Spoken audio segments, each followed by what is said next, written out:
Hey Canucks fans, welcome to Clay's Canucks commentary for Saturday, October the 20th. I'm Clay Emo at Canuck Clay on Twitter. I'm at Clayton Emo on Instagram, and this is my Canucks take, all in one take. I'm so excited for tonight's game. The Vancouver Canucks host the Boston Bruins, and this is my vow that in this video, no matter how long it takes, no matter how long this video is, after this point, I will not mention the words 2011 again. In this video, I'm saying. I'm excited for so many reasons. Number one, I'm going to the game. This is my first Canucks game of the regular season. I did not go to the home opener, which is at the start of October. It feels like eons ago, but it was only 2 weeks ago. But I was not at that Calgary game. So yes, this is my first regular season game this season. I'm very excited about that.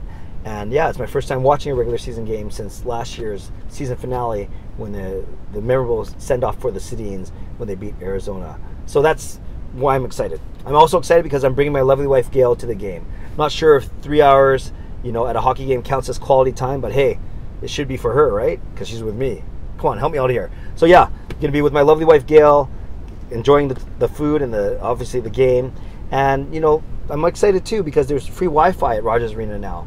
Now, that seems counterintuitive. I can't brag about having quality time with my lovely wife Gail and at the same time bragging that there's free Wi-Fi. But if I'm streaming the shootout or overtime or uploading a replay or some live footage, I think anyone would take the opportunity to use Wi-Fi instead of data. So I'm not going to be on my phone all night, but I will pop on once in a while to update people or to give a perspective from inside the arena that others on TV or listening on the radio might not hear. So yeah, I'm excited about that as well. And I'm excited, of course, about the opponent, the Boston Bruins, our best friends. Seeing that they're a good team. They have the that pretty strong scoring line of Markstrom, Bergeron, and Pastrnak. They still have guys like David Krejci. They got Halak in net, so that should be come off to a really good start. Actually, the only thing I'm really disappointed in with Boston is I don't get to see Krug or McAvoy. I like both of those young D-men, but Krug has been hurt since the preseason, and McAvoy was sent home to Boston after getting hurt in the Edmonton Oilers game, Boston-Edmonton. So that's a bit about Boston. Let's talk about our team, the Vancouver Canucks. Before we talk about tonight's lineup, good news coming from Travis Green in that Elias Pettersson was skating this morning, his first time skating. He's done some light off-ice workouts as part of his concussion protocol.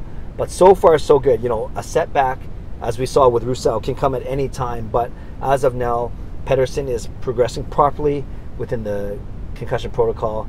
Obviously, they're not going to name a day or a game where he's going to come back.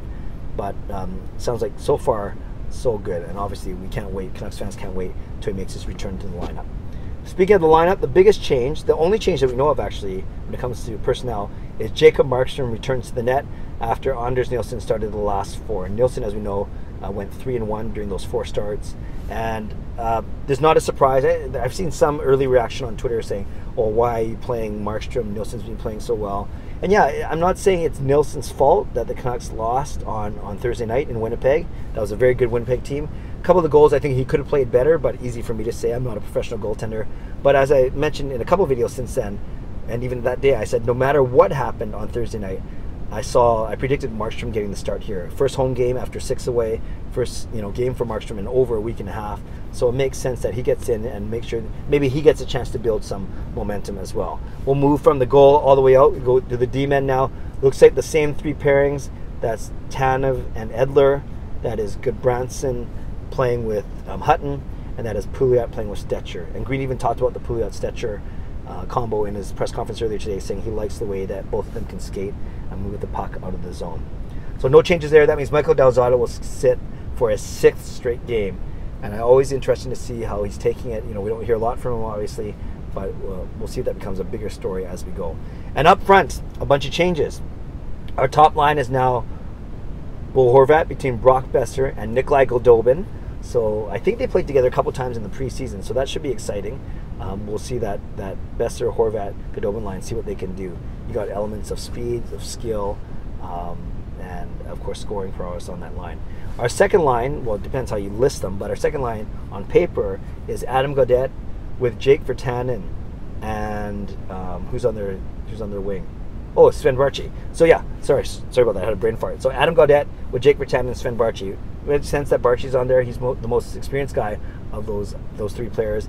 And Gaudette and Virtanen have played together a bit in preseason. Green didn't say that they lit the world on fire, but if we go by their practice lines, which so far we've been able to do, it sounds like Virtanen and Gaudette will be playing together. I like that combo. You know, they both skate well. Virtanen's a bit of a stronger skater. Gaudette's probably better on the puck than Virtanen is. And two young guys, two guys that should be a big part of the Canucks' future.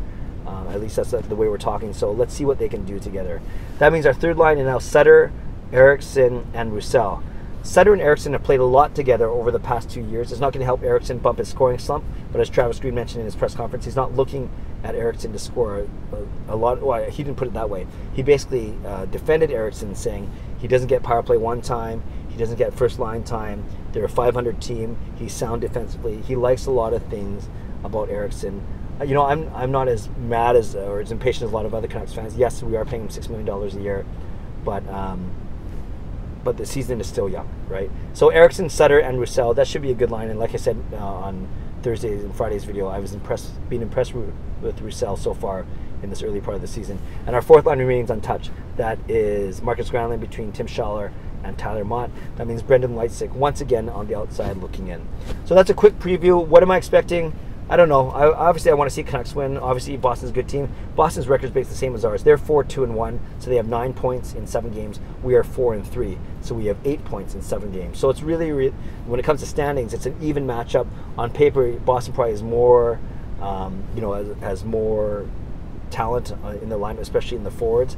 But we shall see what happens. Canucks obviously want to play well in front of their home fans. Their first time at home in 2.5 weeks. The first time at home since the start of the season, and only their second game at home overall.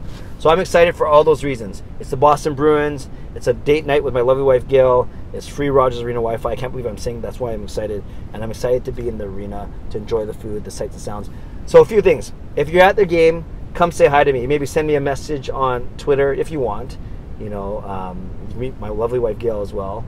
But she still doesn't get this whole Twitter thing or this whole YouTube thing. But anyways, if you're at the game, shoot me a tweet or a DM, and if there's a chance to meet up at one of the intermissions, be happy to see you.